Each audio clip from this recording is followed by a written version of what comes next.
What happens in Georgia gets revealed one by one as the facts are unsealed. From the pit comes what they don't want you to see, when the daily nugget of truth is dropped with your host, BKP.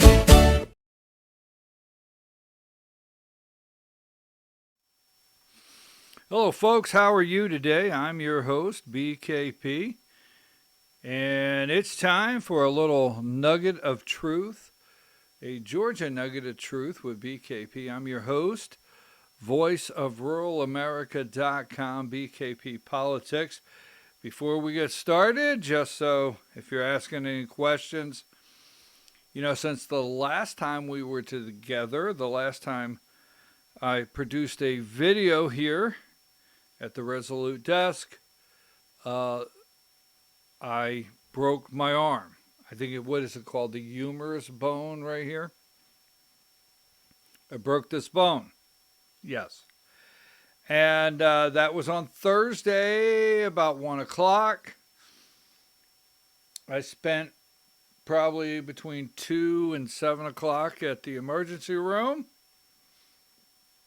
CT scan. For those of you that have said in the past, have you fallen and bumped your head? So anyhow, x-rays, whatever. And I came home with a splint and a sling, a lot of pain. And so I did have a couple days of pain.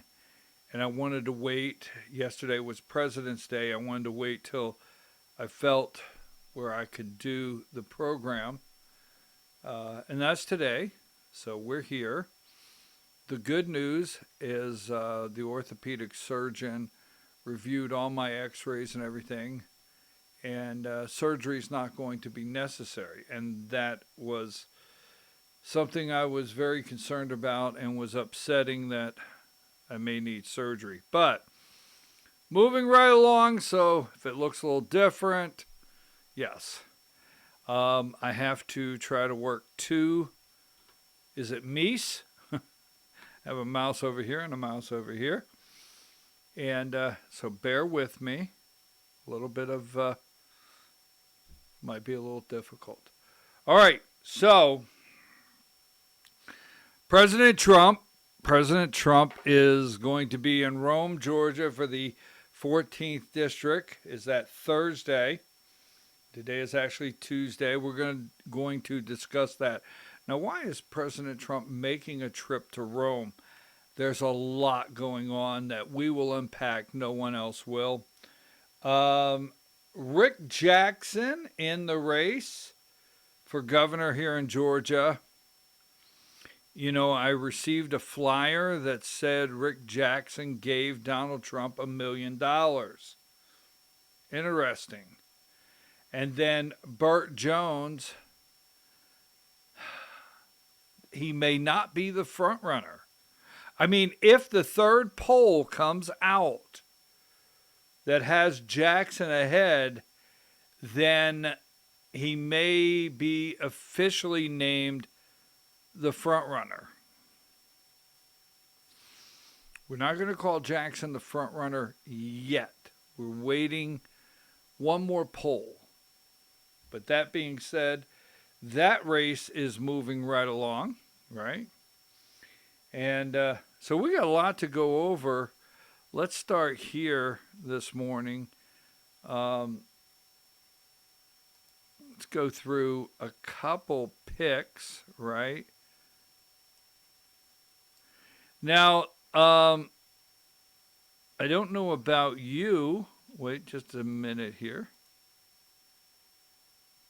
Sorry, got to give me just a second. Okay. Robert Duvall, right?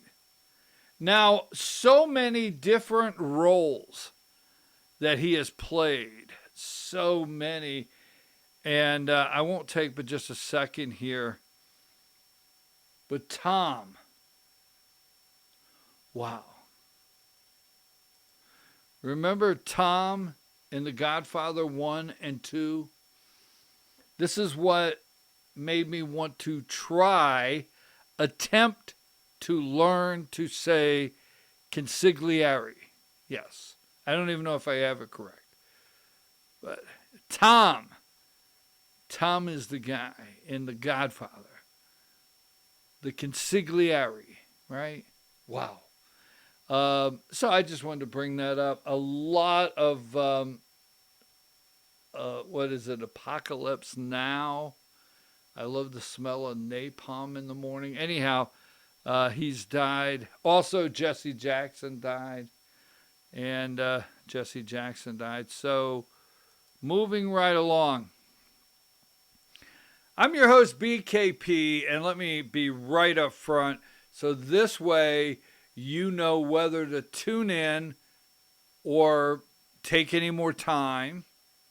All right? I do not carry any politician's water. Years ago, there was attempts to move me onto not networks. I'm not going to say big networks or anything, but I had my chance to make deals in the past. But because the fact you can't buy a narrative with me, I cannot stand political stunts, and I won't carry a politician's water. I'm not their guy. But Bannon, I will say this, all right? I have had no use for Steve Bannon for a long time. A lot of people have gotten upset with me because I have made comments, and I'm just saying this, the old tongue-in-cheek. I have made comments that I'm not for sure Steve Bannon went to jail. I've been yelled at about that. But I want to remind you of something. That when Steve Bannon was sentenced, it was at the last 90 days of the campaign in 2024. Just keep that in mind, right? And I've always said, what did Bannon get out of jail? 3 days or return from Club Med? Right? When did Bannon return? 3 days before the election.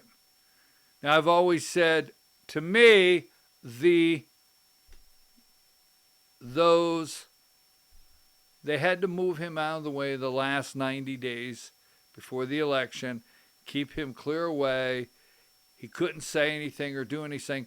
That's when he was sentenced, right? But he was gone. Anyhow, I have no use for Steve Bannon, Jeffrey Epstein. I have made comments to people that go on Bannon's show. That's a problem, all right? But just so you know, and you're clear when you're here, I am not a Steve. I will talk about this on another program. We have a lot to get to. But I was at the Georgia Republican Party convention, state convention. They spent 18 grand on a private flight, all right? Private flight for Steve Bannon. Paid his hotel room, suite, food, and paid him a speaking fee on top of that. And people standing in line, and this was about the time that Bannon went after Elon Musk. Remember? I told everybody, wait for this to play out. There's a reason. So we'll talk about that maybe on a later day, but just so you know. Don't forget, we always like to remind people that Donald Trump endorsed Lindsey Graham. Now, I do not like Lindsey Graham. Lindsey Graham has an opponent in South Carolina. If Donald Trump was sincere, President Trump, about make America great again, America first, getting corruption out, draining the swamp, this would be the number one swamp creature you would get rid of. You would endorse his opponent in South Carolina. But no, he's endorsed Lindsey Graham. The only reason I continue to bring this up is just to tell you his endorsement has diminished. It has. So just to remind you, and today is election day Down in the 18th, the Georgia State Senate 18th District. We'll find out tonight how close a Democrat comes to Steve McNeil there in the 18th District around the Macon-Bibb County in Georgia. I do think the Republican will win, but once again, why do we have such a close race? Because Republicans failed to get rid of jungle primaries. Oh, by the way, we do not carry anyone's water. We're not paid for, right? Not paid for. No one has paid for my opinion. Hey, just the fact that you sit and listen to it. Someone said on a social media post, we'll talk about it later, that I should be investigated to see if I'm taking money from a candidate. I thought, wow, okay, that's funny. But so now I always put this up for a reminder. And you can out there yourself, you can go out there and look. I think it was, I'm going to say this, I think it was 2011. I'm not for sure, but it may have been 2011 when Republicans won the Attorney General's office. That may be Sam Olens. I don't know. Look it up. But I put this up for a reason. I get a lot of pushback, but as you can see, in 2005, these are not my numbers. This is not my chart. In 2005, Republicans in Georgia have control of the governor, Senate, and state house. So every single thing for almost 21 years. In the 21st year, people can point to and say, hey, Republicans were in office. I had phone calls Saturday. Yes, I'm hurting. I am in pain, I must admit, Saturday. But I fielded phone calls Saturday concerning this lack of neutrality in the governor's race, allowing the RNC to come in and work for a governor candidate, Burt Jones, the Rule 11. And I was talking to people all around the state that were calling me about this. We'll talk about that in a minute. And I said, you know, it doesn't matter what it is. A Democrat can come back and say, but Republicans were in office. And I get people say to me, that's not fair. That's not right. That's not a Republican's fault. Okay, I don't disagree with you. I don't say you're wrong. But for the 95+% people out there, voters that don't pay attention like you do, all you have to do is say, Republicans were in office. That happened when Republicans were in office. I'll never forget, I wrote an article when Jack Kingston, Jim Kingston, his son, is running for Congress. And Jack Kingston was in office for 17 years. He was a congressman in the 1st District for 17 years, Jack Kingston. He ran for state senate. He got into a runoff with David Perdue. And when he got in the runoff with David Perdue, I wrote an article called Jack Was There. This goes back when Abramoff, right? The lobbyist that went to prison. Just anyhow. I wrote an article, Jack Was There. And I went through 17 years of basically corruption in Washington, D.C., and I picked out certain things, and I wrote about those, and I would end with everyone with, Jack was there. He may not have control over it. He may not even had been involved, but he was there. He was in office. So anyhow, Democrats, Jack was there. Now, Excuse me. Why is Trump going to Rome? We will tell you momentarily. But first, here's Keisha Lance Bottoms, right? On the 22nd, here's the guy coming into town. Republicans have a lot of money. We'll talk about that this week. They have a lot of money they can spend. In fact, Trump has what, a $500 million? No, he doesn't. He has 390 million. What's he going to do with that?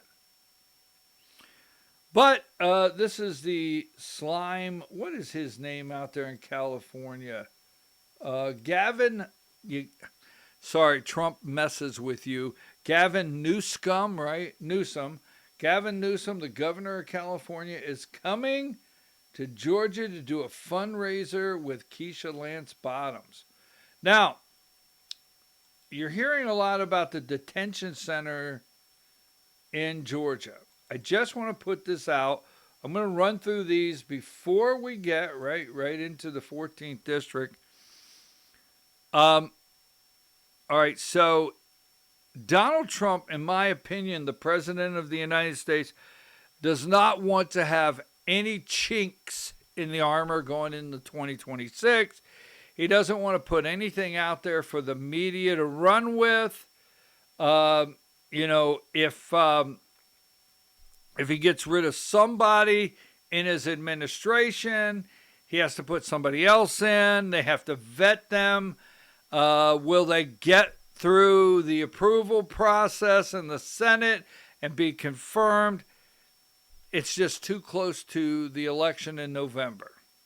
But I do not like Pam Bondi. I don't.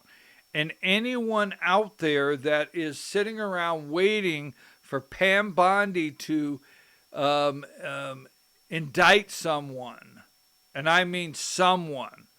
I mean, James Comey didn't stick, right? Didn't stick.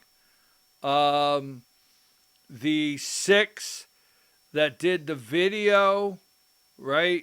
Did the video saying to our military, you don't have to follow an order if it's not constitutional. Court threw that out. Lisa Page, well, wait a minute. Let's go to, what's her name up there? Letitia James in New York. That indictment didn't stick. I mean, we're going into the midterms. Trump will be doing a State of the Union address next week. And he will be giving a State of the Union address, but I'll tell you, what will not be in that State of the Union address is anyone that has been indicted or gone to prison. All right? Kash Patel, Pam Bondi, there you go. So I do not like Pam Bondi. After the midterm, hopefully Trump has majority. We'll talk about that. Pam Bondi will be gone. He may need Pam Bondi to stick around. Yeah, we'll talk about that later. Kristi Noem. Now, here's the only thing with the detention centers. I support ICE. End of story. All right. Oh, by the way, Kash Patel, Dan Bongino. Why would you watch his show? Why would you watch Dan Bongino's show? Okay. Now, I support ICE. And I support getting rid of the worst criminals. Now, I understand there's some out there screaming on a microphone, they all must go. Steve Bannon, the lawnmower boy, what's his name? I forget. That drives the lawnmower and then does a show. They all must go. They all must go. I get that. Okay? But let me just say this, all right? ICE going into a school. Now, wait a minute. ICE going into a school, a daycare, a private school, I don't know. Let's keep this in mind. The Supreme Court settled the question, do they have to go to school? Or can we put them in school? Can they go to school? And the answer is yes. So once they step on the soil, they get different legal rights, like it or not. And once that kid is born, or the 3-year-old they brought across the border, regardless the case, once they put them in that school, things did change, whether you like it or not. So I'm in favor of the criminals, the cartels, cleaning that out.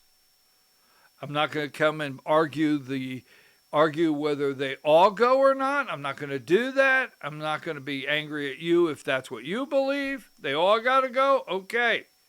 But the one thing no one talks about is the upcoming 2030 census and why they're really here. No one talks about why they're really here. And I will. But if you want to build detention centers, buy vacant shopping centers or these vacant places, big old warehouses or whatever, and turn them into detention centers, I'm okay. But you can't give them to Kristi Noem and Corey Lewandowski. I don't agree with that. I really don't. All right? Now, President Trump was asked about Corey Lewandowski. President Trump acted like, it's the first I heard of it. Now, I'm going to tell you something. I'm sorry I support my President Trump, but he knows, I know, you know, we all know that there's a little something, something with the Botox queen, right? Kristi Noem. Mm-hmm. Yes. And Corey Lewandowski. White House cameo. Trump insider caught in videos.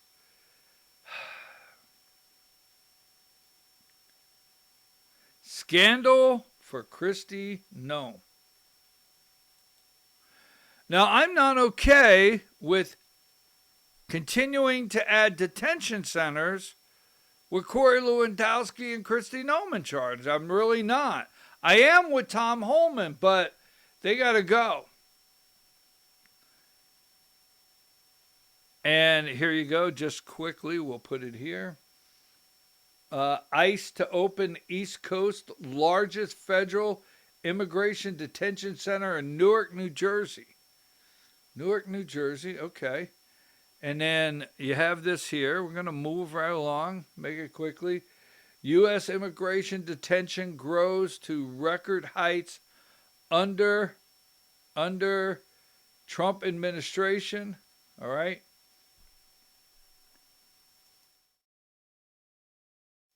Sorry about that. That was the wrong click. And then we have recent reports indicate that the U.S. Immigration and Customs Enforcement, ICE, is planning to open massive new detention facilities in Georgia by repurposing existing industrial warehouses. Social Circle, that's a big talk. Oakwood Hall in Hall County, that's a big one. Now, let me just say this, and I'm going to end with the detention centers. We'll come back at a later time. Please do not forget. Ready? Please do not forget. Democrats will put you in jail. Republicans won't. Don't forget. Now remember, whether you agree or disagree, all right?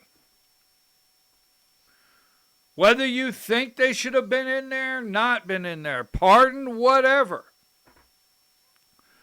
January 6th, Democrats put people in jail. They did. Put them in jail without seeing a judge. Put them in jail without due process. Put them in jail. Yep, right? That's the bottom line.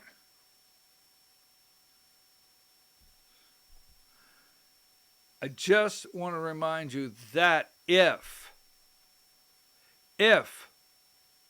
Hakeem Jeffries gets a chance,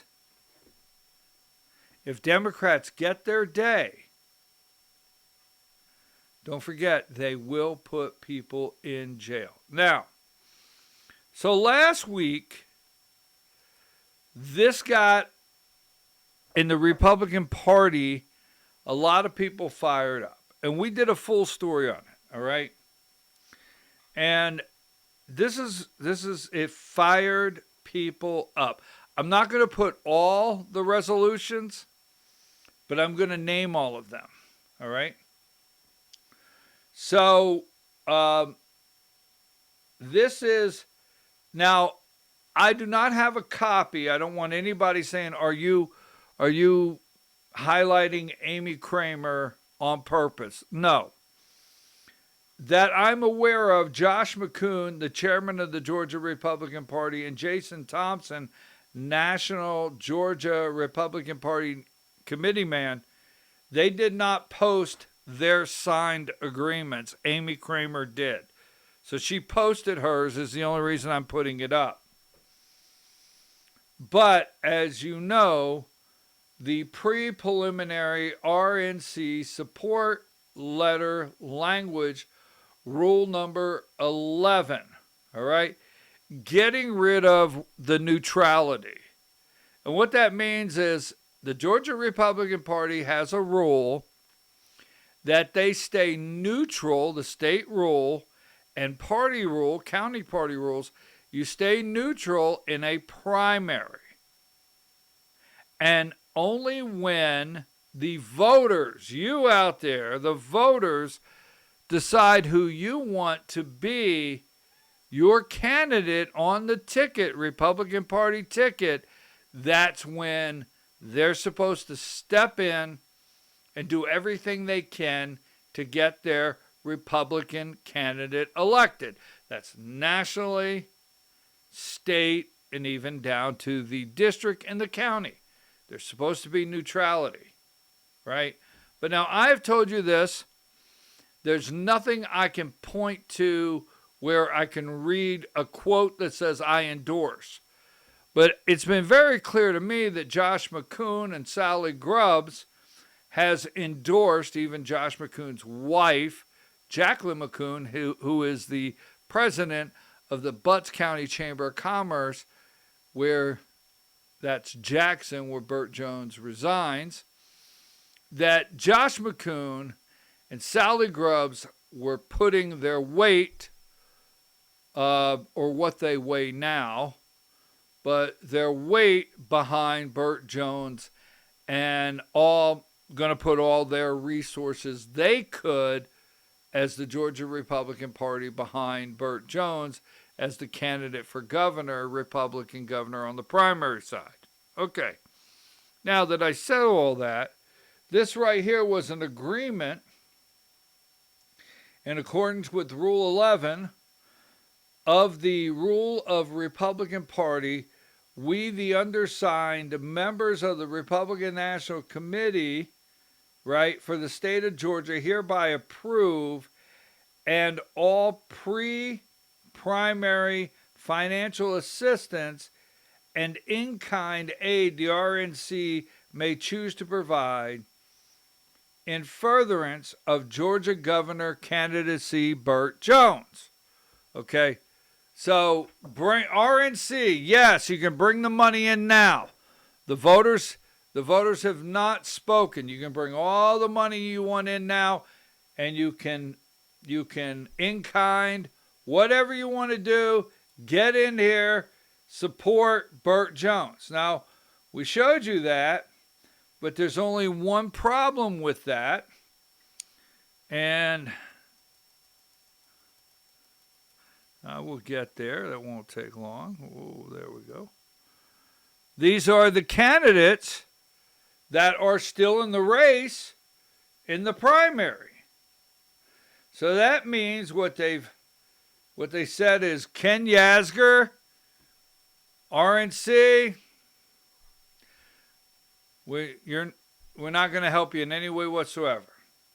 Brad Raffensperger, like him or dislike him, and I understand how most of you feel, he's a Republican. Don't let the GRA tell you any different, all right?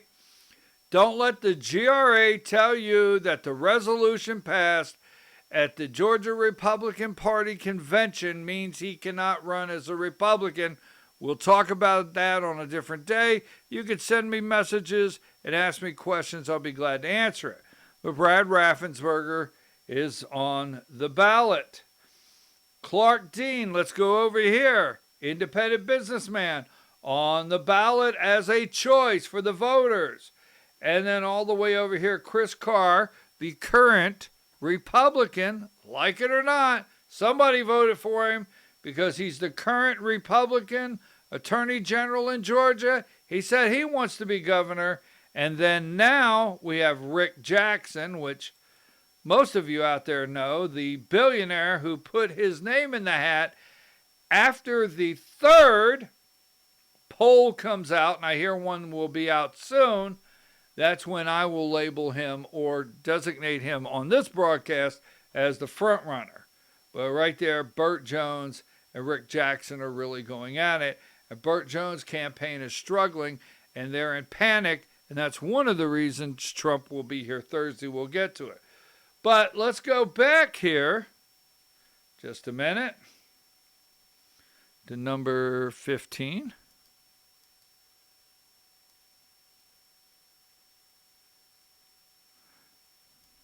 All right. And that's where three people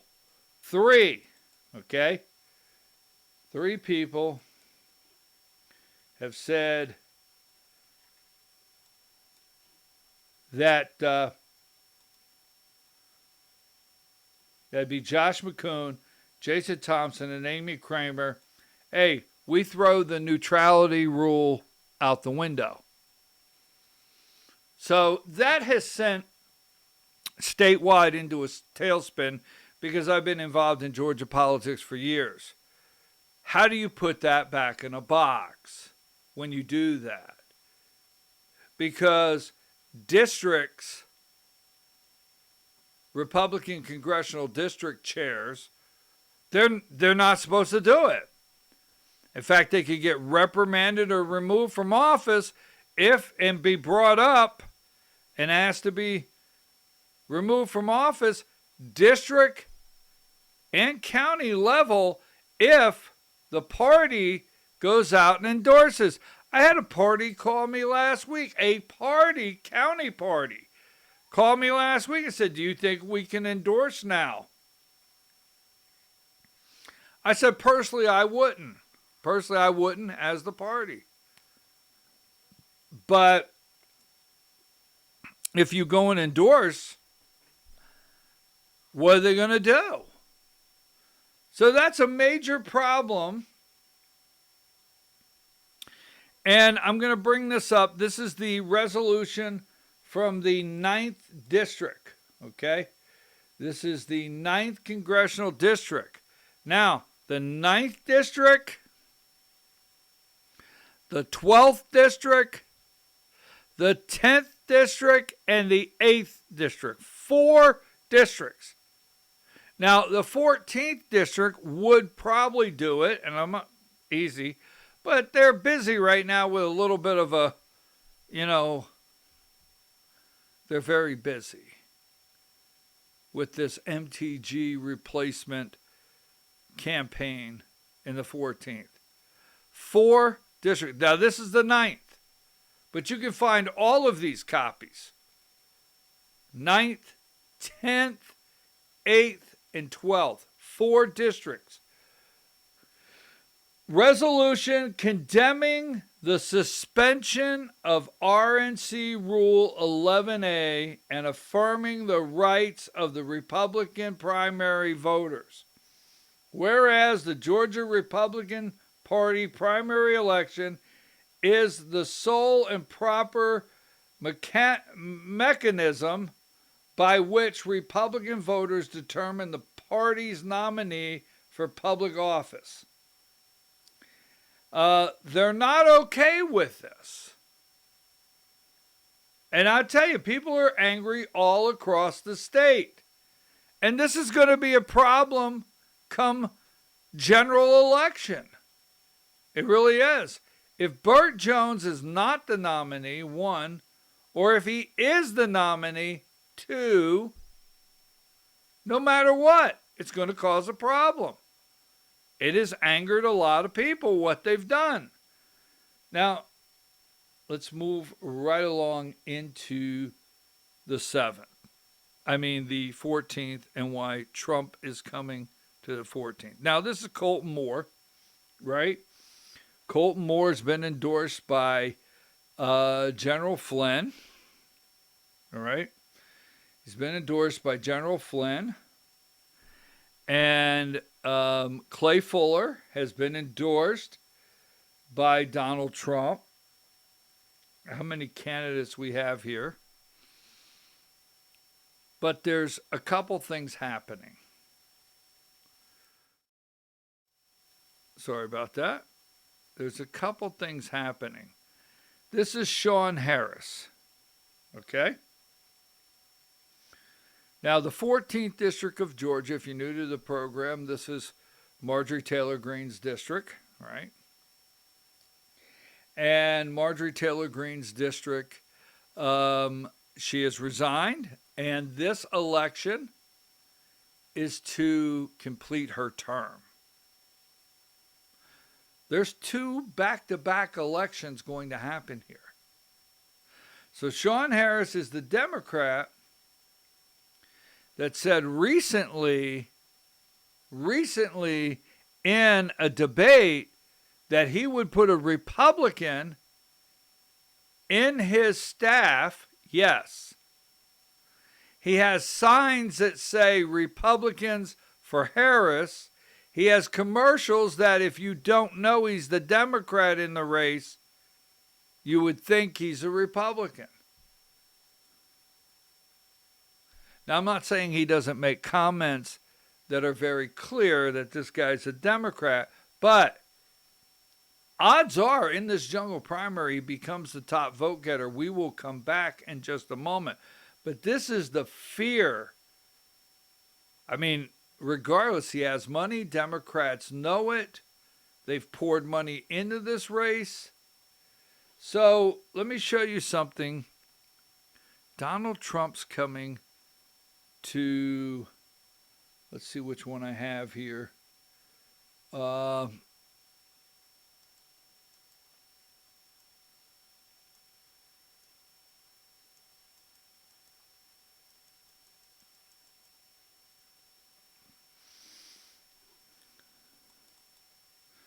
me get this up here. Just give me a brief second.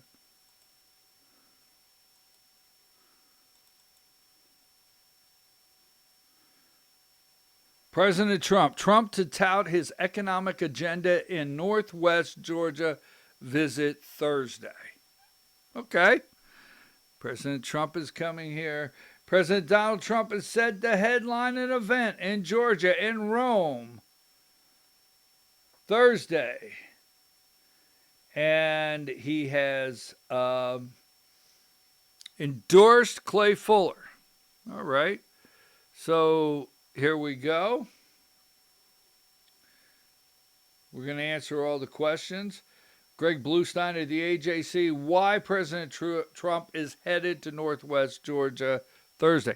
Now, I'm going to tell you point blank, it's panic. Yes, it is absolute panic.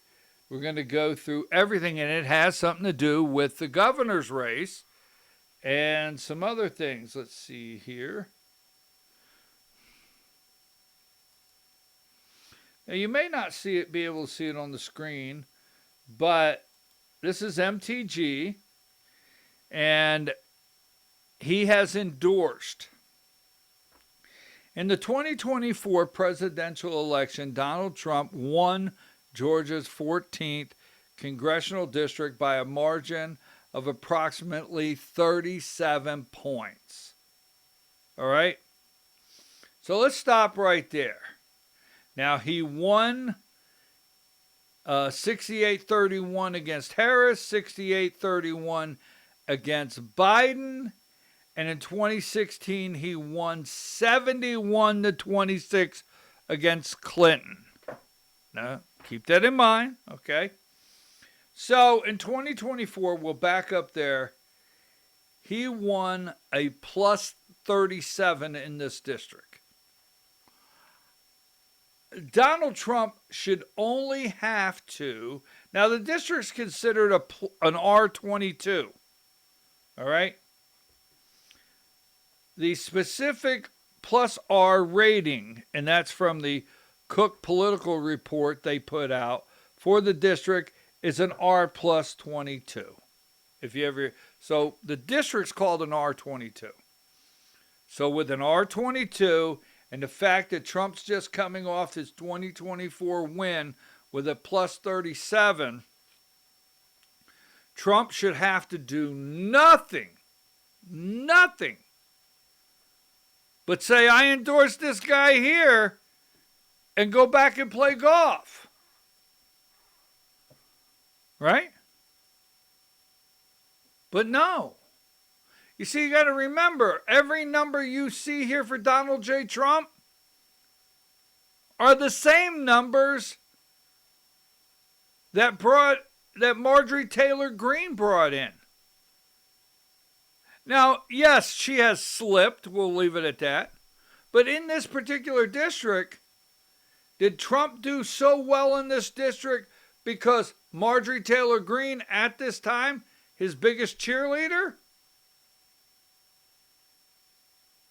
has his endorsements diminished in value? Because you got to remember, the same numbers you see on this screen belong to Marjorie Taylor Greene at this time.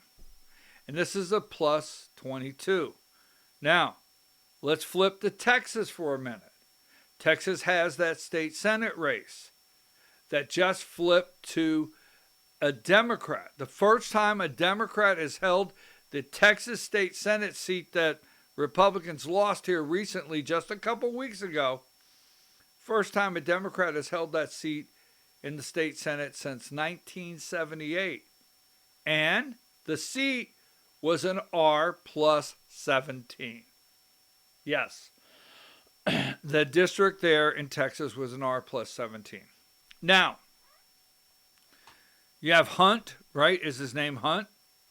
You have Paxton, and you have John Cornyn, the incumbent, in a primary out there for Texas State Senate.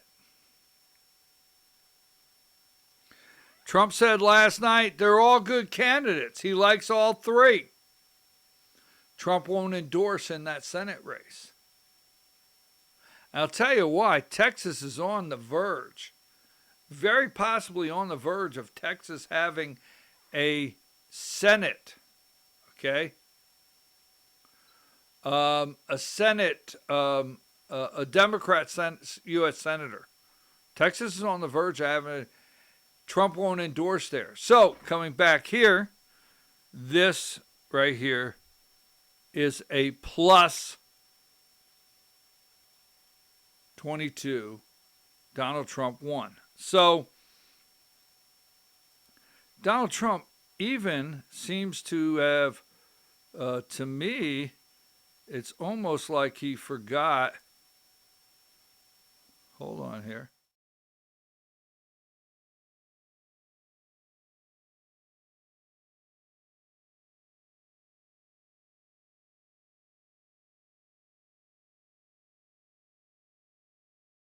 Tell us about your trip to Rome, Georgia on Thursday, your trip to Marjorie Taylor Greene's old district. Well, we have a lot of people that want to take Marjorie Taylor Greene's place, and many candidates, and I have to choose one. And they say whoever I endorse is going to win, but we have a lot of good candidates who want to take her place. Tell us about your trip to Rome, Georgia on Thursday, your trip to Marjorie Taylor Greene's old district. Well, we have a lot of people that want to take Marjorie Taylor Greene's place, and many candidates, and I have to choose one. And they say whoever I endorse is going to win, but we have a lot of good candidates who want to take her place.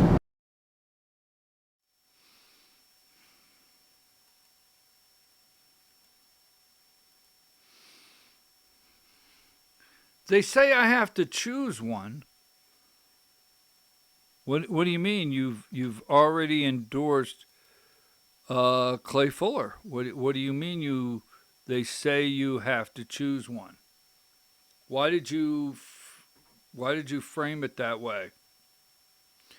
And why did you say whoever I pick, they say will win? I'm going to tell you because President Trump has a team that actually does the endorsement. Not every endorsement does Donald Trump get involved. And in the 14th, Donald Trump's team, we'll get into that later, picked Clay Fuller, and it backfired. It really did. It backfired. So I'm going to tell you right now, the Clay Fuller pick, let me get this way. Let's see. As you can see here, put this back up. Trump is headed there Thursday. Clay Fuller's also been endorsed by Mike Collins, who is hopeful to get an endorsement by Trump.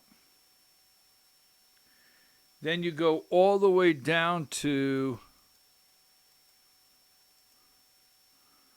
Colton Moore. Now, Colton Moore, just a couple things I want to remind you of. When Trump got indicted, all right? When Trump got indicted, Colton Moore went and wrote a letter to this guy here. He did. I didn't see Greg the Dolezal Weasel's name on the letter, but right here, remember this day. See, Governor Kemp squashes the idea of calling a special session to oust Fulton County DA Fonnie Willis and criticizes Trump and his allies for pushing the issue. So here is the press conference. We'll get into this week that Governor Kemp held, right? Because what happened? Colton Moore wrote a letter to him asking him to call a special session to remove Fonnie Willis. And here it is, all right? Right here is where they held a press conference. There's Colton Moore. The room was packed. I was there that day. I was first vice chair of the Georgia Republican Party. Colton Moore held the press conference, told everybody in the room he wrote the letter, and he's asking Governor Kemp to hold a special session. Now, they went over to Liberty Plaza, right? Liberty Plaza, and they held a rally there to get rid of Fonnie Willis. And this is a picture of myself and David Cross. And the Georgia Republican Party first vice chair, Brian K. Pritchard, and second vice chair, David Cross, speak in favor of efforts and in favor of election integrity reform. So we went that day. I did. I spoke that day in favor of this right here. Hey, let's get Fonnie Willis out of office. So what I'm saying is I'm not trying to go back and go into that story particularly, but when Donald Trump has Clay Fuller, who has never come up with anything about getting involved that I'm aware of, he's got a problem. So here's a couple things I want to cover. I don't think he should call her Marjorie Taylor Greene. But Marjorie Taylor Greene is not in favor of this guy at all. Right? the governor's race. If Trump loses this race here, do you realize after what he did going after Marjorie in this race, endorsing someone with Burt Jones out there with his endorsement in Georgia, and the 2026 midterms just across that hillside, if he loses in the 14th, he's got serious problems. And Burt Jones will be like, wait a minute, he endorsed me. That's right. And if a Democrat takes this district, because you got to understand, if Harris leads the numbers going into a runoff, he's top candidate, all of Harris's voters are coming back. And I'll get into it later which voters I think from Republicans may go back and vote for him. And if Fuller is his opponent, I don't know if the Colton Moore voters, I don't know. I don't know if the other voters will go back and support Fuller after what's happened in this race. Just saying. And what if it's a long shot in Vegas, right? Long shot. Odds are high. What if Marjorie Taylor Greene, Trump went after, resigns, he endorses, and a Democrat wins the district?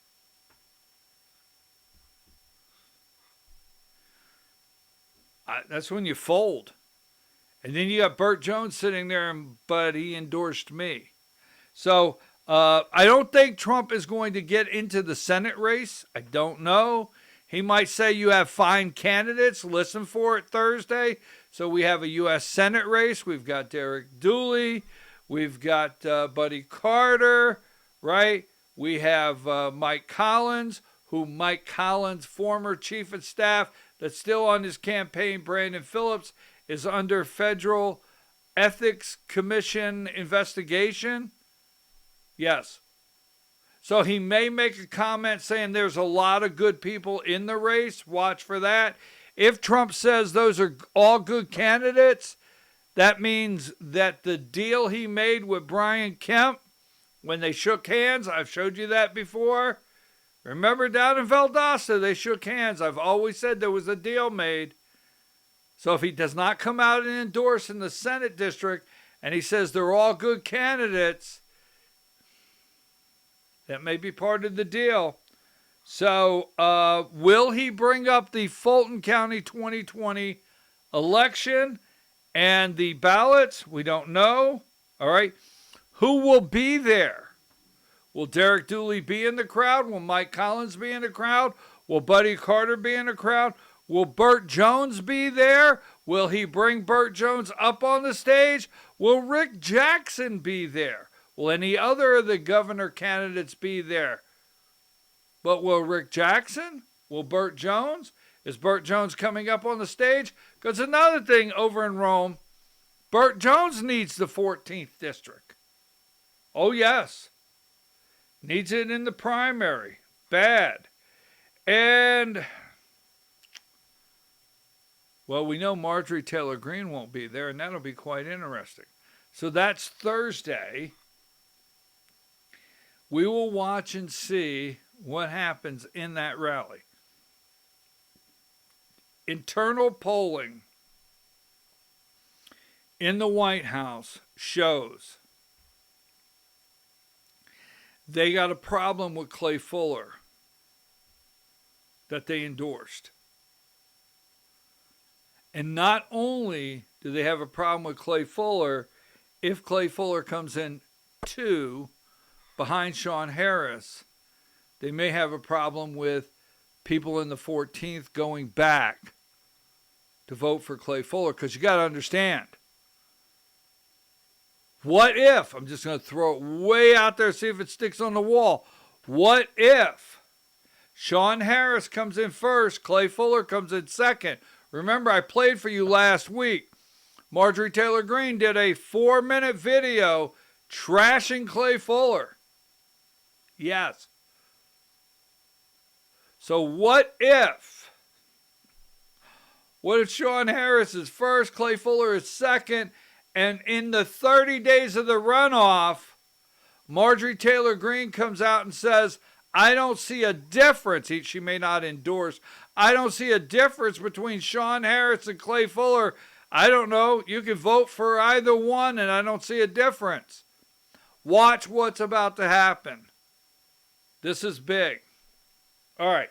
Now, what I want to do right now is change gears and bring it together because it does have something to do with the governor's race. Now, I'm going to show you some things here. Now, this is Burt Jones and his really good friend, Josh McCoon, the chair of the Georgia Republican Party. And Burt is trying everything to not lose frontrunner status. And I think Thursday is to bring Clay Fuller across the finish line. But I regret saying stop the bleeding, may I say, with Rick Jackson. So, and Burt Jones in the governor's race. So here you go. Right now, this is the last poll that was out. And again, I will not call Rick Jackson the front runner until one more poll comes out. That would be 3. If 3 polls come out with Rick Jackson on top, I will then switch that he's the front runner. But this is the last one that had Jackson at 24 and Burt Jones at 16. There's a panic at the disco with the governor's race. We know already, we've talked about this, Georgians for Integrity have spent about $14 million, right, going after Burt Jones. Now, before I put this next up here, all right, I did a segment last week as social media people. I think, here's what I think. Now I'll give it to you in a minute. But I did a segment last week. You can go on the Rumble channel. You can go on my Substack. You can find all of them where I said there's 2 areas, okay, that Rick Jackson has not discussed. And that's healthcare and election integrity. So I have segments. And I also went on there and I've gone through Georgians for Integrity. Burt Jones, Certificate of Need, hospital, data center. You can find all those. Now, what I want to be clear right now, for those of you that feel that maybe I've not looked close enough at Rick Jackson, I am bringing you information. And I'm bringing you the truth. And I do know when I look at the camera, I really do, that people are expecting me to tell them the truth. And that's what upsets me with others in Georgia that put a camera out there and say things that I think may be incentivized. We'll leave it at that. Because Rick Jackson came in so fast, so much money, so much advertising. I wanted to see where it would land and what they would say and what they would shy away from and what they would try to get you to believe. I always look at what are people trying to get you to believe. So I've always wondered, why did the guy get in the race? I still am not clear on that. So this weekend, this came out. I think it was like Friday. This is a Breitbart article. I want to be careful here because attorneys are always standing by. And there's things I do know, but the way I put it out, I have to be cautious because I don't have time for attorneys standing by. There are a lot, all right? Now, let me just say this. There are a lot of media outlets that will sell article space. They will. There's a lot of them that will, okay? I've had phone calls. I don't do candidate interviews like I used to. Not saying I wouldn't do any. But I've gotten phone calls in the past of what I would charge for a candidate interview. I don't charge anything for a candidate interview because you can't write questions. Well, if you don't charge, how would that work? Can we still give you the questions? No. Even today, not just candidates, elected officials want to let you know when you interview them the areas they want to stay in and what they don't want to talk about. Oh, yes.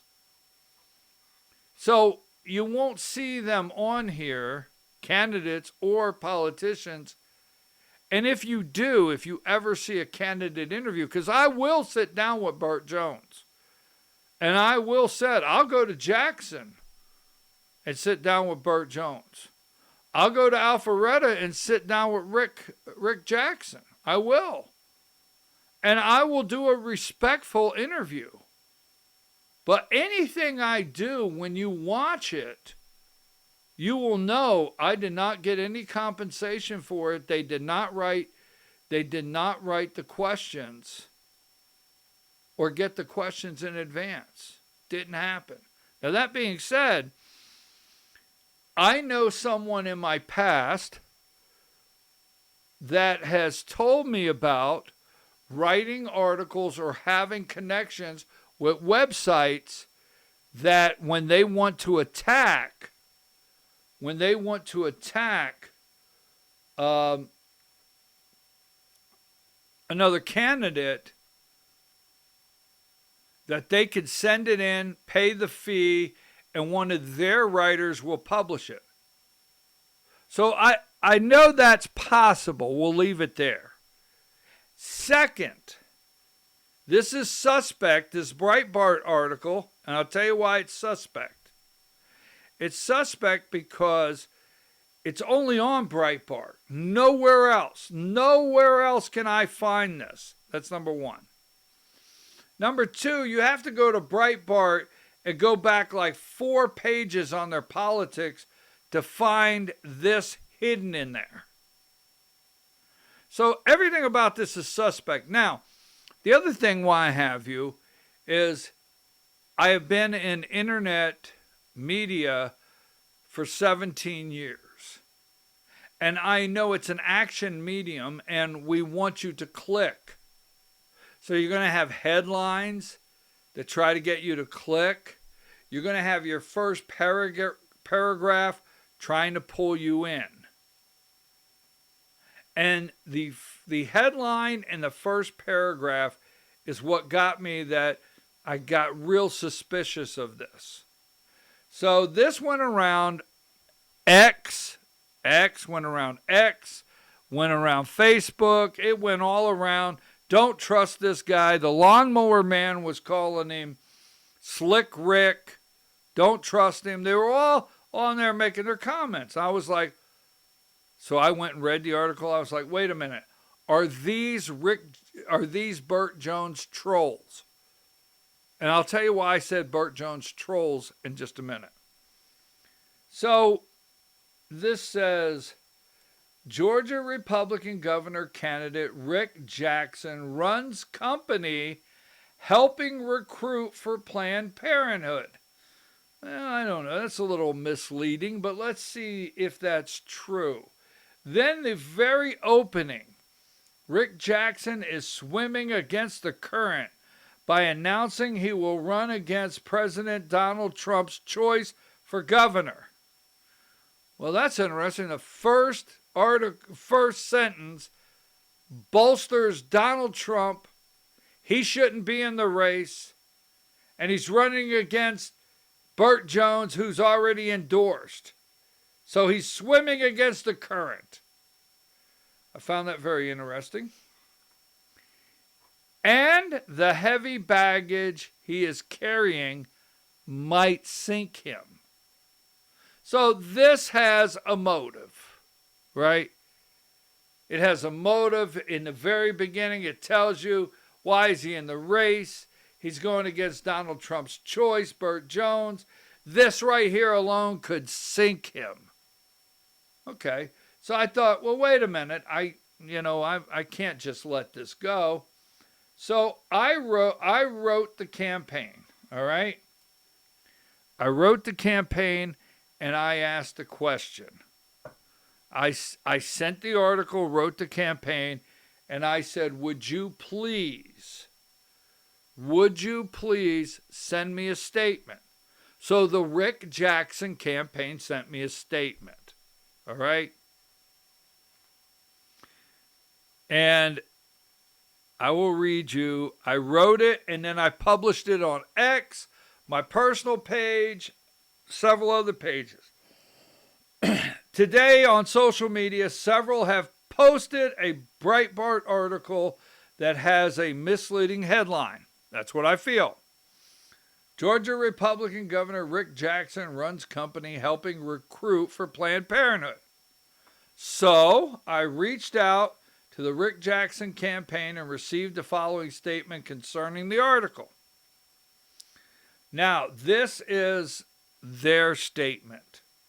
Self-dealing politician Burt Jones is losing the governor's race and now launched a disgusting attack against Rick Jackson, who he knows has given millions to support pro-life causes. Rick Jackson is pro-life and has fought for the vulnerable children his entire life. The company that they're saying that Rick Jackson owns that is doing this, is it Locum whatever, is a free self-serving job posting site similar to ZipRecruiter and Monster.com. Jackson Healthcare does not review or edit posting to the site. It does not recruit or provide such positions.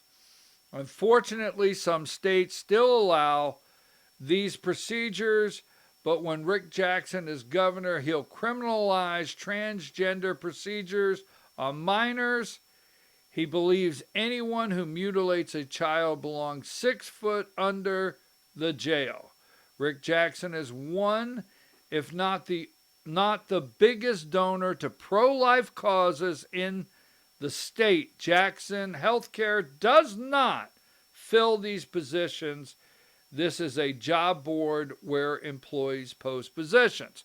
So I looked at it a little closer. I said, okay, that's their statement. All right. And what I found was, when I say a nugget of truth, in the Breitbart article, was that Jackson Healthcare owns a company that you can post job openings. Indeed, you have a free site. I used to use Indeed all the time. In my other business, I used Indeed all the time. All right. Monster.com, others.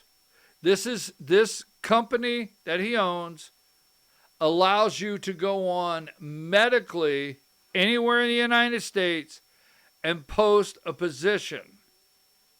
And you can name the position, what you want, and use language that, yes, says something to the reference of abortion or something to the reference of gender reassignment surgery. Not quote, but it is in there. Jackson owns that company. Anyone can go make a post, but Jackson does not recruit for those positions, does not fill those positions, or advocate for those positions. You can go today, if you're a healthcare provider in any way whatsoever, nationally, a clinic, anyone, and you could post a job opening on there for free. So that's not advocating for him. That's not taking up. That's just finding out the truth of what happened. So I published that. People on there, well, he must be for Jackson. He needs to be I need to be investigated. And all I said were Burt Jones had his trolls out. Now, I'm going to look at the camera and say something. And if the Burt Jones campaign wants to send me something and say, no, it is not true, I'm okay with that. I'll report what you send me. I do think somewhere, somehow, tied, could be dark money, I don't know, that positive Burt Jones grifters and social media names are in the tank, and they're now assigned to go through all social media, find you if you say something positive about Rick Jackson, attack you immediately, or just carry the water for Burt Jones. Because it brought to surface, what I did Saturday brought to surface a lot of people that I was able to see are grifters and what I call Burt Jones trolls on social media. Now, how they're being paid, if they're being paid, and why they're carrying Burt Jones water, that's yet to be seen. Maybe the campaign wants to answer that. Now, so Burt Jones running against Rick Jackson may soon be number 2 in the race. My question this morning is, or today, why is he not running on his accomplishments? Right? Why is he not running on his record? Why is he not out there boasting about what he's done in office? And by what I've done, you could rest assured that what I will do as governor, you could trust. And I'm serious. Because everything I'm seeing with Burt Jones in his campaign is promises, even in this session as lieutenant governor, that he's trying to get done and saying he'll try to do and wants to do are things that he should be running on as completed. Property tax should be a completed campaign strategy. Income tax should be a completed campaign strategy. Instead, I'm getting a lot of campaign stunts, right? Campaign promises, but very little, this is what I have done while in office is the reason you could trust me if you make me your next governor. So he puts this out, and we'll talk about this on a different day, right? He puts this out here. And he put a video out called the Jackson 5. Well, everybody is posting that Rick Jackson supported everybody but Trump, and he's a never Trumper. Okay? Now, we're going to look at that, because if I'm going to keep hearing it over and over, I'm going to look at it. So, instead of Burt Jones going and really going after, right? I mean, going after Rick Jackson and running on, I don't care he's in the race. Hey, you have X. Hey, I did X. Hey, I rolled back the fuel tax. Remember when Republicans put the largest tax increase in state history in place on the fuel tax? I rolled it back. I did this. But that's not the campaign. He's having to answer Rick Jackson, go after Rick Jackson. So this is his ad, right here. I'm going to put it up, and I'm going to put it up. Hold on, let me get it ready. Now, this is his ad that he put out.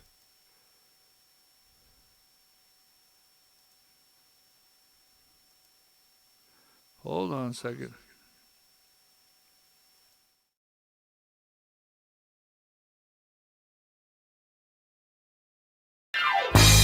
Meet the Jackson 5. 5 never Trumpers on the floor tonight. One big money billionaire, bankrolling them all. Rick Jackson dropped over $1 million on Jeb Bush just to try and stop Donald Trump. Jackson's been spinning for Mitt Romney, Nikki Haley, Jeff Duncan, always grooving against President Trump. And then there's Bill Cassidy, the cat who voted to impeach President Trump. Rick Jackson never gave a dime to President Trump. Not $1. Now this never Trumper wants to stroll in and buy Georgia? Hard pass, baby. Ditch the Jackson 5 and roll with Burt Jones. Trump endorsed America First, the real conservative choice. Okay, that was... Okay, that was catchy. That was catchy. I kind of like that.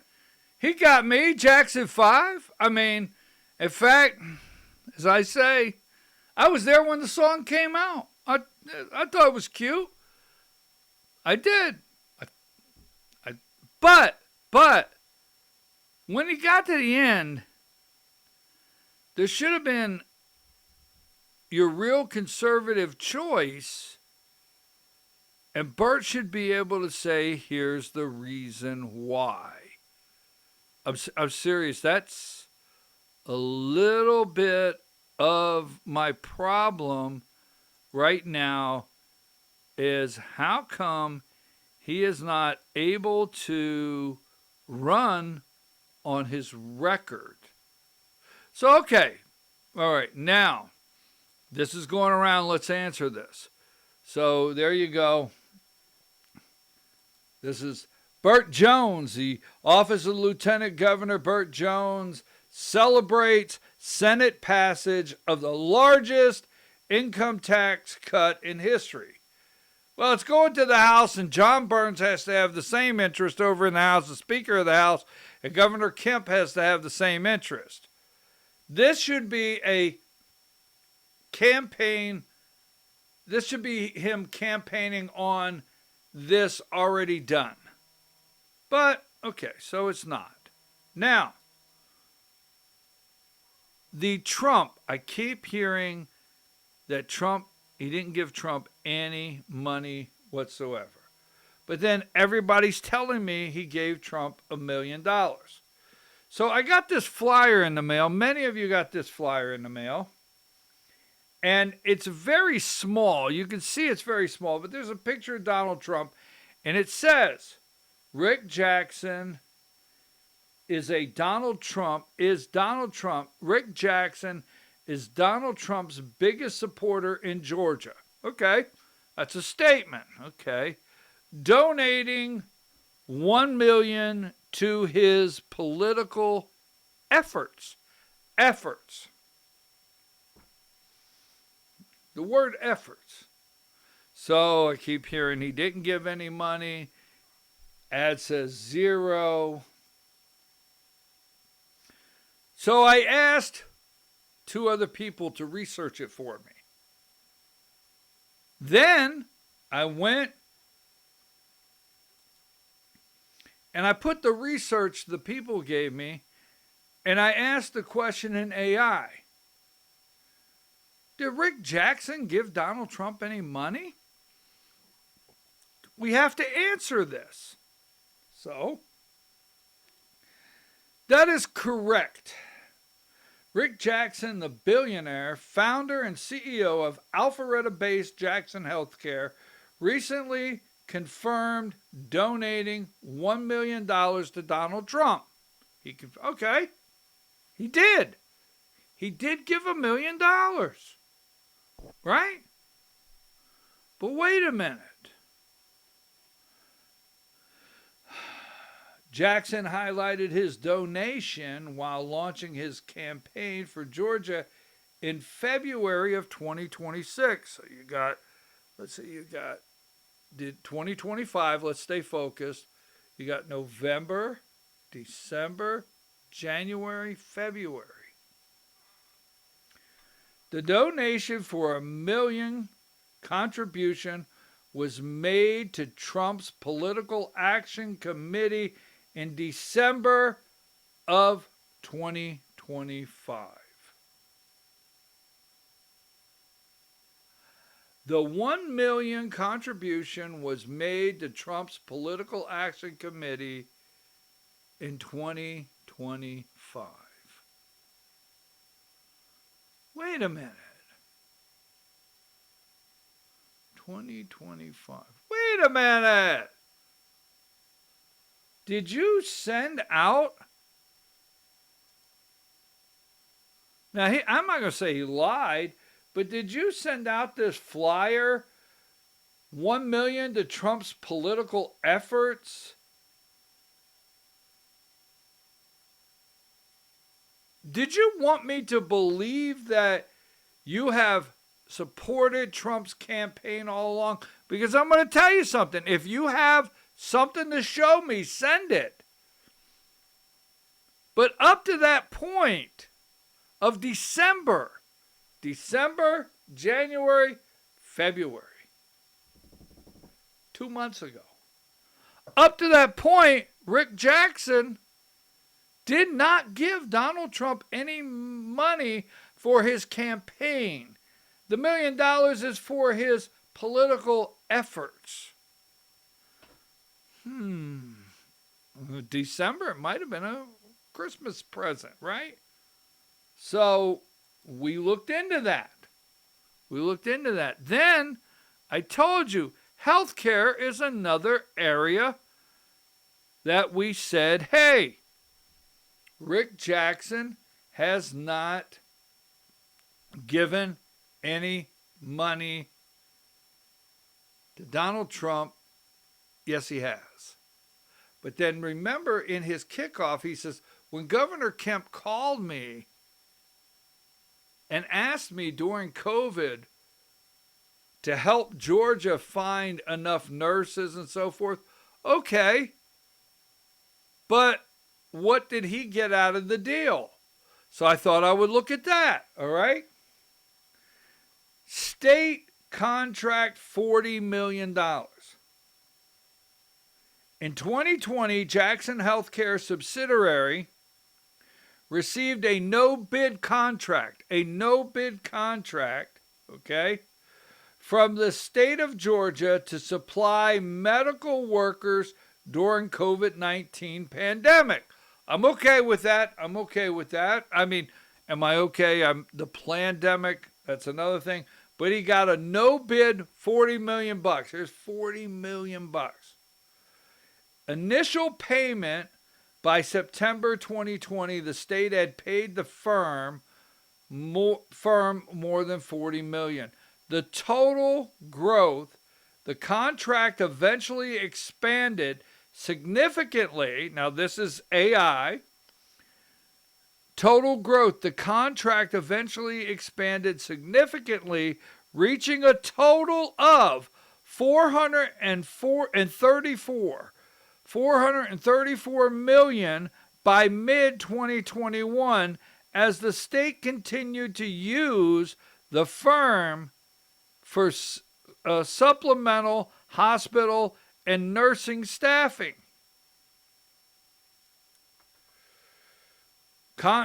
Controversy. The deal faced criticism from some who pointed to approximately $1 million in campaign contributions made by Rick Jackson and his family to Georgia politicians through state officials, and Jackson denied any connection between donations and the contract award. Now this is AI. They can tell me now, just like you could trust me. Yes, you can. That I'm going to go look at this.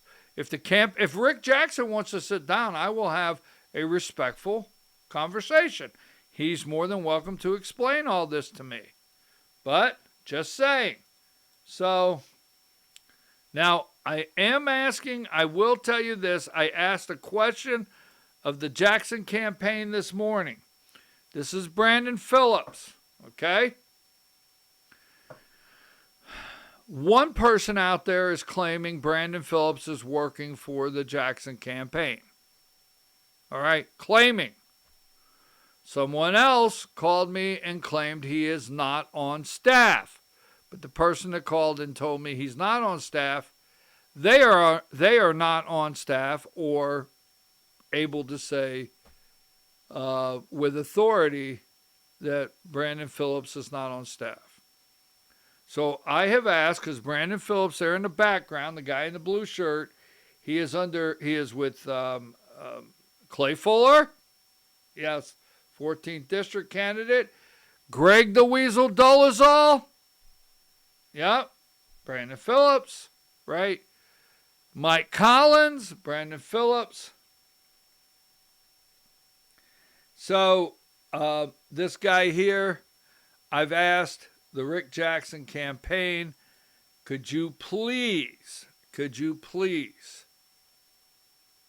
let me know 100% if Brandon Phillips in any way, shape, or form is working with or on the campaign. I'm waiting to hear back. That's important to me.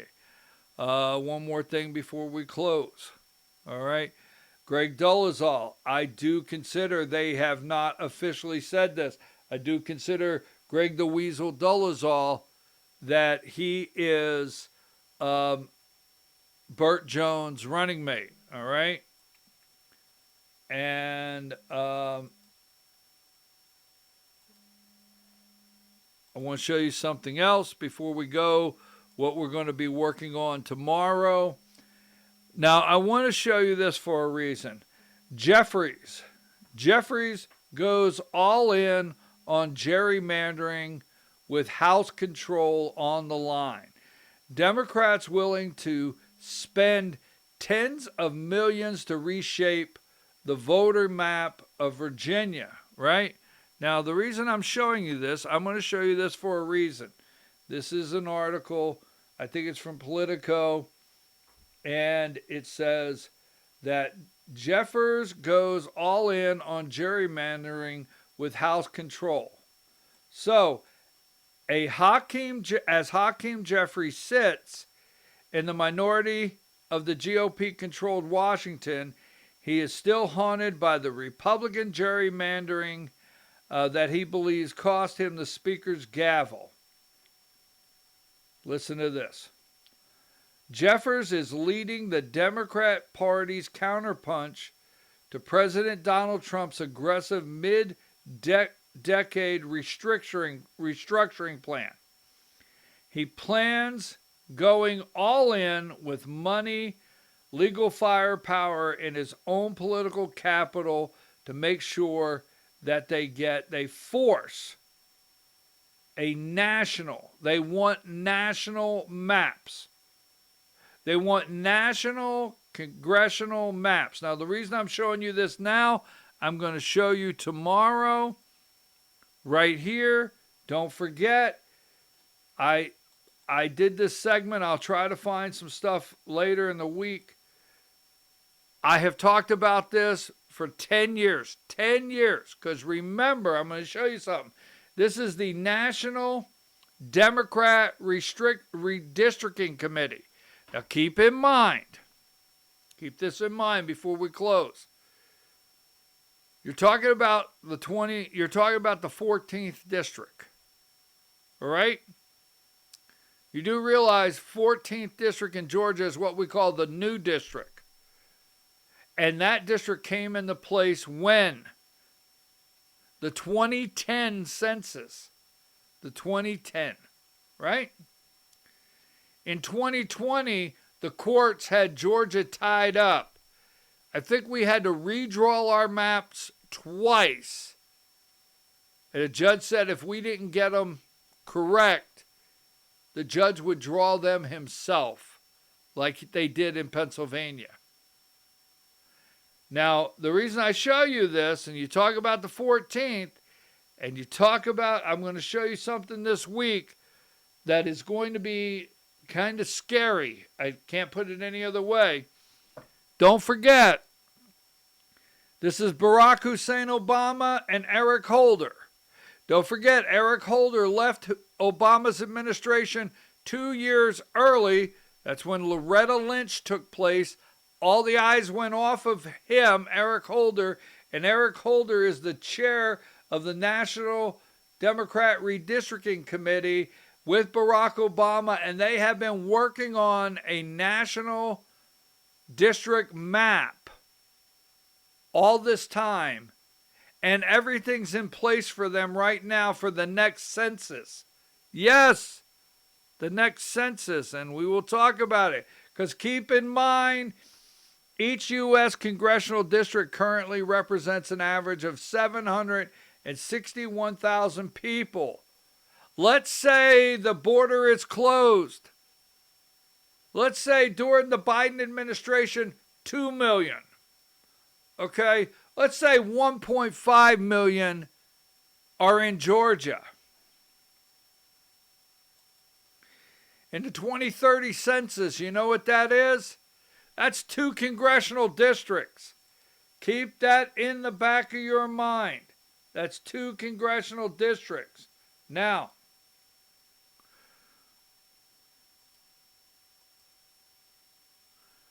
Patricia Pridemore on the PSC, Public Service Commission in Georgia, put out a statement she will not seek re-election in 2026 because it does not say it in her statement, but she plans to run for the 11th district. That's all we need in Georgia is a Tricia Pridemore, member of Congress from the 11th district. Wow. So we'll get into that tomorrow. I will also work on this week and explain this. This is so irritating. Why do you think I call him Greg the Weasel? I have called for the state of Georgia to take over Fulton County elections. Fulton County has hundreds of people on their voter rolls born in the year 1900. It's not going to happen. They're not taking over the election board in Fulton County. It's not going to happen. I will explain. This is one of his many stunts, right? And plus, I want to put a little marker on it for Vegas, right? Vegas, that I would say, let's see if there's anything else I have here.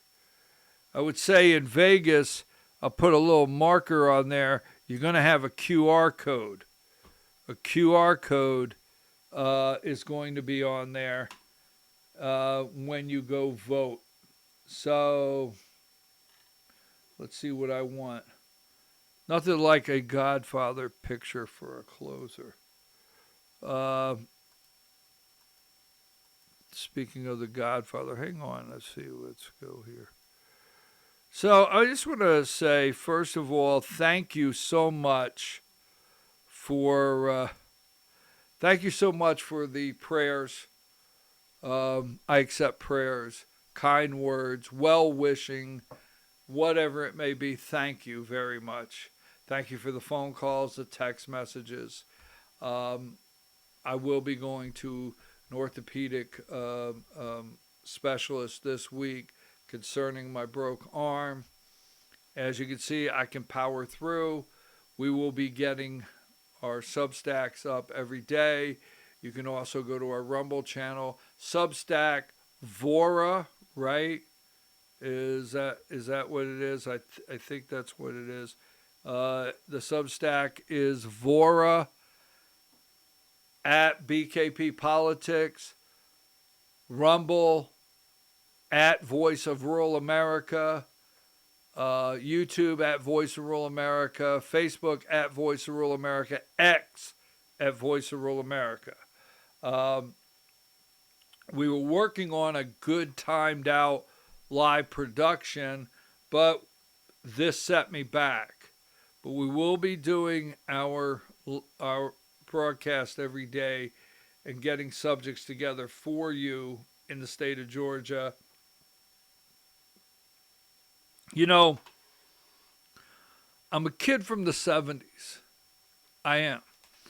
And when I got hurt Thursday, I had Friday, Saturday, Sunday, and yesterday was President's Day. And I was pretty much sitting in the chair trying to recover, trying to get acclimated with one hand here.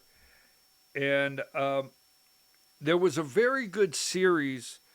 I can't remember. It was on Prime or something, but it was a very good series. And it was called Soul Power, the ABA. Soul Power, the ABA. You got to watch it. And I lived in the Northeast. I grew up in the Northeast as a kid. And I grew up Dr. J. I mean, I had the red, white, and blue basketball. I watched the ABA. I watched the Knicks in the NBA. Okay, I watched the Nets in the ABA. So all the above, all right? But I was thoroughly a Dr. J guy. So this was unreal, this series. It's great. Go watch it. But there's something I didn't realize. The NBA did not allow the afro. They did not. They did not allow the afro. And if you're a kid growing up in the 70s like me, like 1975, 1974, 1976, whatever, right? The NBA did not allow an afro. Seriously, right? And saying that, the ABA did. The ABA allowed an afro. The NBA obviously did not allow the three-point line. The ABA is where we got the three-point line. And remember this, as a kid from the 70s, the ABA brought in the slam dunk contest for their All-Star game. The NBA did not allow a slam dunk contest. Did not allow it. The ABA did. And remember Dr. J, Julius Erving. Oh, God, my basketball hero. Remember running the length of the court and taking off from the foul line with the slam dunk? I might get that video and play it tomorrow. I'll see you tomorrow. Go to my Substack. God bless you. God bless Georgia. Thank you again for all the well wishes. I'm going to get out of here, and we'll be back tomorrow. Donald Trump will be here Thursday. All right? Yes, he will be here Thursday. Just a second. I have to change all this. I got to get all this down. Doing this with just one hand, it makes it quite difficult, but I got it there, right? So again, I will see you tomorrow. Donald Trump will be here Thursday. We got several more stories we're working on. Have a nice day. BKP Politics, voiceofruralamerica.com. What happens in Georgia gets revealed one by one as the facts are unsealed.